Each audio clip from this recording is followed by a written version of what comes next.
you alluded to in 2019, the Pennsylvania General Assembly did have, I would argue, much overdue, fairly comprehensive legislation around election Mhm. administration. But this is only the beginning, is what I'm hearing, and I think what the audience is hearing. So, if you had a magic wand, what should the legislature, because this really would take an act of the legislature, what to modernize that fairly archaic Pennsylvania code would be top of mind for you? So actually was fortunate enough to have a conversation with um, the staff of one of the legislative committees recently, and I made it 3 points to them. One is that we do need to create um, a process for having true early voting, where people could vote prior to election day at a polling place.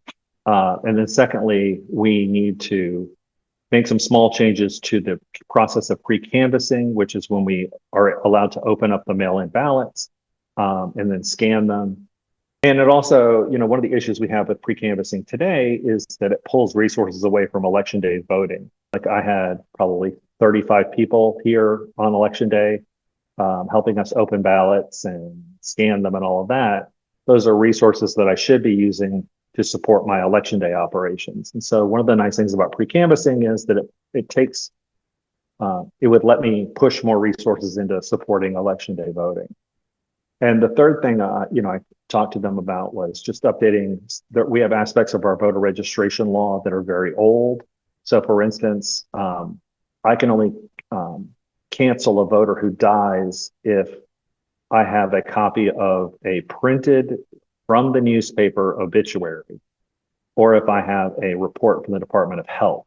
So if I have an online obituary from somewhere, I can't use that. I can't use a letter from another state. I can't use public health records from another state. There's all sorts of. I can't even use a document from my own coroner that says somebody dies. I have to have something. The code says from the Department of Health or from a printed newspaper obituary, and so it creates this. So there are just things like that that are really old.